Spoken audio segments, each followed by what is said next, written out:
wasu bayanan sirri sun fara fita dangane da zaben gwamnoni da aka yi a nan Kano.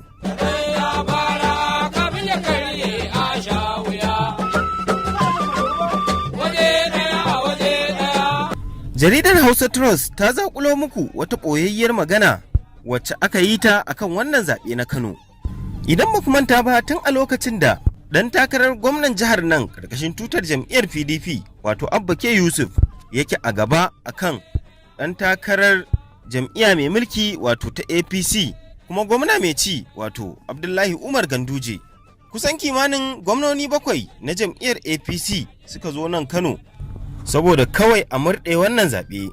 Mahukuntan jam'iyyar APC dai suna ɗaya daga cikin waɗanda suke so a soke wannan zaɓe, yayin da suka tunkari shugaban ƙasa Muhammadu Buhari da wannan magana.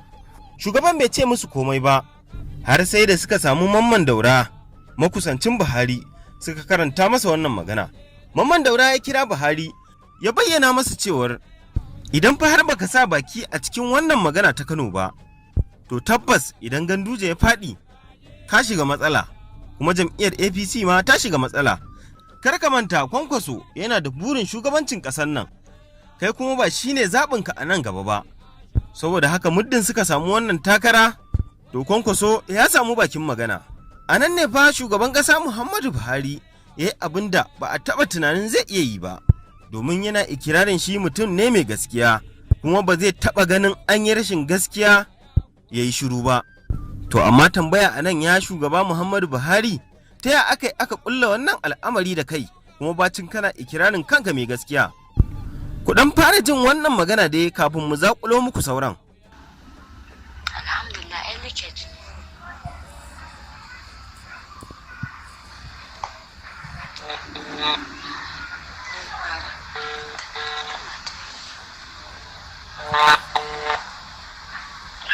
Ina jin ka.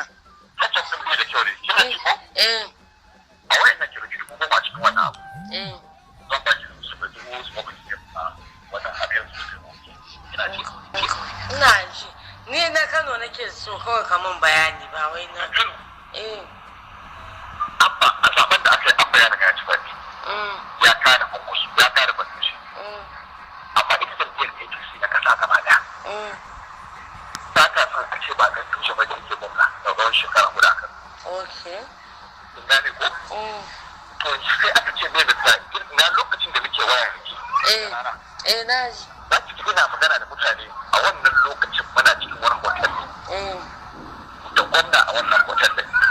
Kokarin da ake shi ne ya za a na kira kina ga cewa ana son Buhari ya magana.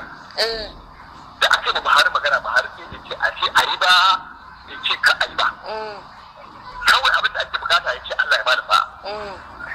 Kin gane? Ina ji. Abin da kawai ake so ya ce Allah ya bada sa'a. Idan ya ce Allah ya bada sa'a, ko kuma ya ce to shi kenan, za a ce a yi abin da za a yi. Ai wanda ya bayar mutane ciwon kai kuma shi da 'yan sanda ne. Shi ya ba mutane ciwon kai. Okay. Shi ne ya bada ciwon kai tun da sai. Tun shekarar da dare ya bada ciwon kai. To a wannan lokacin da aka san Mamman Daura aka ƙara ma magana. Aka Mamman Daura ya ce gaya wa ne ce kai ba san me kake yi bane. Yanzu aka ce ka aya aka da Ganduje a Kano. Ganduje ba in Umar ya ba da Kano, Kwankwaso ya kawo, Kwankwaso zai alfahari, kuma Kwankwaso kun da kai ke ne ba, kuma kai ba Kwankwaso kake so a matsayin shugaban kasa ba. Kana da wani akwai interest da kake so. Sannan shi ne sai shugaban kasa ya ce shi kenan babu komai. A ce duk abin da ya dace a ce a yi. Shi ne aka kira shugaban 'yan sanda aiki aka kira na kasa gaba daya. Aka gaya mai akan cewa ya kira kwamishinan 'yan sanda na kan daga Kano, mutane kudi. Ya gaya mai akwai interest akan gaske. Aka kira INEC chairman, aka gaya ma INEC chairman ya kira kwamishinan a zaɓe ya ce akwai interest. Ina lokacin da kika jira ce an shiga mitin na gaggawa. Ka gaya min. Lokacin abu musu magana kenan.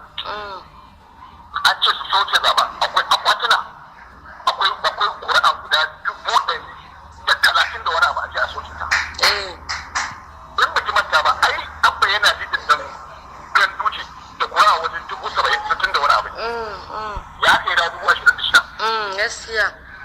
Kin gane? Gaskiya ne. Ya dawo 26,000. Gaskiya ne. To a wannan lokacin da aka zo aka wannan abu, duk wannan abu da kuke ta bane a lokacin ne malam ya shiga Kano, lokacin da aka ji kira da Okay, a lokacin yan rufa'in ya shigo? lokacin ne malam ya shiga Kano a kai wannan abu. Okay. Ina lokacin da aka ce an saki Gawuna. Su suka kira kwamishina suka ce shi wani irin mahaukaci ne zai kama mutum autorin yana da immunity. Ai yayin kuskure da ya kama Gawuna. Saboda Gawuna yana da immunity.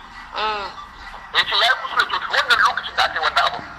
Kawai ban gaya miki abba ba shi da problem ko mutane na san abba. Amma kin san matsala? Za a murna abba ba don kowa ba su da kwakwaci. Saboda akwai mutanen da suke so su nuna kwakwaci ba kowa ba ne ba komai ba ne. Kawai abin da suke son kwaci. Shi ne duk abin da yake faruwa. Da su bari yanzu lissafin da ake yi shi ne. Ranar da za a sake zaben kin ga duk inda aka je aka ce za a sake zaben nan.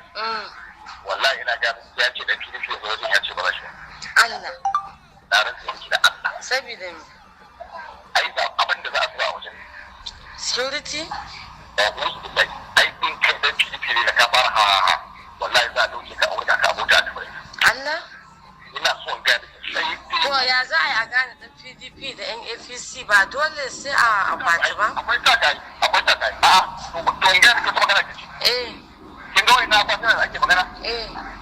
Za a ake musu wannan gura da nan gura da 40 da wani abu. Za a ake musu abin da yake naira biliyan da 7 ko biliyan daya.